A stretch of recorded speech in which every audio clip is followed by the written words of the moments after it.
Thomas Edward Lawrence, often known simply as T.E. Lawrence, remains an enigmatic figure of the 20th century. His life and exploits intertwined with the dramatic events of the Arab Revolt during World War I and immortalized, albeit selectively, in Peter Weir's acclaimed film, Lawrence of Arabia Taught. Born in Tremadoc, Wales, on August 16, 1888, Lawrence was the youngest of 5 children born to Sir Thomas Robert Lawrence, an Anglo-Irish colonial official, and Augusta Lawrence, an Irish schoolteacher. His upbringing was unconventional. His father was often abroad, and Lawrence spent much of his childhood with his maternal grandmother, Sarah Jacob, in Blackminster, Worcestershire. This fostered a sense of independence and a deep connection to the English countryside, fueling his interest in history, archaeology, and ornithology. He developed a fascination with Crusader castles and the medieval history of the Levant, a passion furthered by his extensive reading and travels. Lawrence attended Oxford University, studying history and mastering several modern European languages, including Arabic, Turkish, and Italian. He was a talented athlete, particularly skilled in boxing and fencing, and often eschewed the traditional academic path, preferring outdoor pursuits and independent study. Upon graduating from Oxford, he eschewed a career in academia, opting instead to work as an archaeologist under Sir Flinders Petrie in Egypt from 1909 to 1911. This experience provided him with invaluable knowledge of the region, its people, its politics, and the intricate tribal dynamics of the Arabian Peninsula. He meticulously surveyed ancient ruins, producing detailed maps and documenting the remnants of forgotten civilizations, building rapport with local Bedouin tribes during his travels.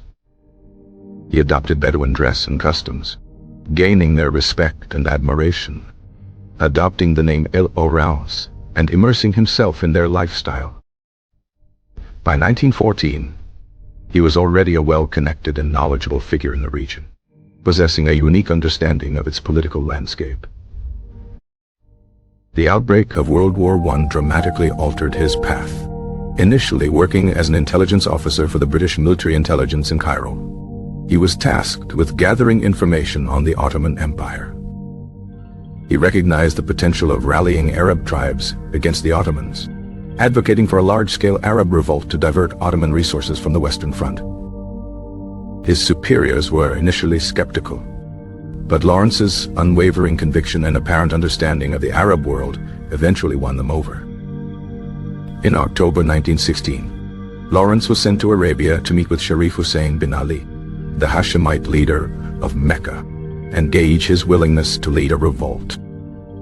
Hussein agreed to lead the revolt, and Lawrence became his key liaison with the British, orchestrating and coordinating the uprising against Ottoman rule. He brilliantly exploited tribal rivalries and skillfully navigated the complex web of alliances, inspiring and mobilizing disparate Arab factions into a united force. He employed guerrilla tactics, striking Ottoman supply lines, disrupting their communications, and undermining their control over the region. The Arab Revolt, fueled by Lawrence's leadership and the promise of independence, proved remarkably successful, capturing key cities like Aqaba, Damascus, and Amman. He became a legendary figure among the Arabs, revered as E.Lawrence, the lion known for his courage, intelligence, and unwavering dedication to their cause.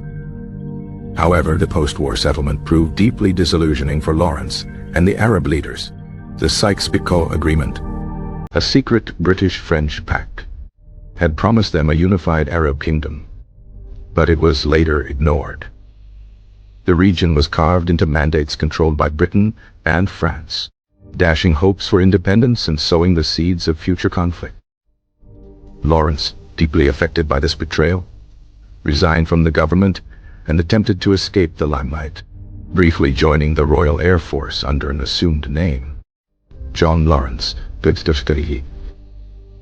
However, his true identity was eventually revealed, and he was brought back into the public eye, this time as a celebrated war hero. He served as a consultant on Arab affairs for the Colonial Office, and later worked in the Treasury, attempting to advocate for fairer treatment of Arab populations, but often frustrated by bureaucratic inertia and conflicting political agendas. His writings, particularly 7 Pillars of Wisdom, a sprawling and complex account of the Arab Revolt, cemented his reputation as a brilliant writer and insightful observer of the Middle East. The book, however, was criticized for its highly subjective and romanticized portrayal of the Arab Revolt, and for blurring the lines between fact and fiction. Throughout the 1920s, Lawrence continued to be drawn to the Middle East, undertaking several journeys to Transjordan and Syria, seeking a sense of purpose and escape from the constraints of British society.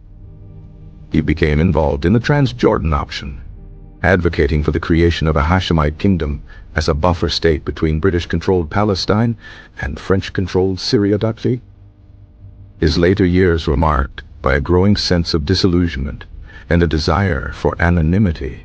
He retreated to Dorset, England, where he sought solace in farming and aviation. He became increasingly withdrawn and solitary, grappling with inner demons and struggling to find meaning in his life. He suffered a motorcycle accident in 1935, resulting in severe injuries and chronic pain that plagued him for the remainder of his life. He died on May 19, 1935, at Bovington Camp Hospital, Dorset, at the young age of 38, leaving behind a complex legacy that continues to fascinate and inspire debate. The circumstances surrounding his death, including a controversial report suggesting he had deliberately induced pneumonia, remain shrouded in mystery.